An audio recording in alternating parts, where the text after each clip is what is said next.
Hi guys, my name is Mary, and me and including my girls, we're from UCI. So first of all, I would like to thank HSA UCR for inviting us tonight, giving us this opportunity. So thank you so much. It means a lot to us.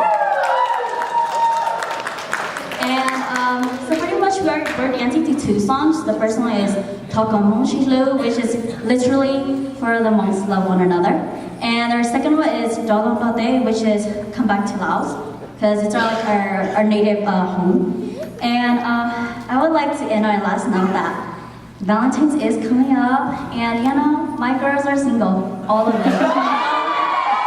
Don't be shy, you fellow single gentlemen, single, alright? Yeah. I'm single too.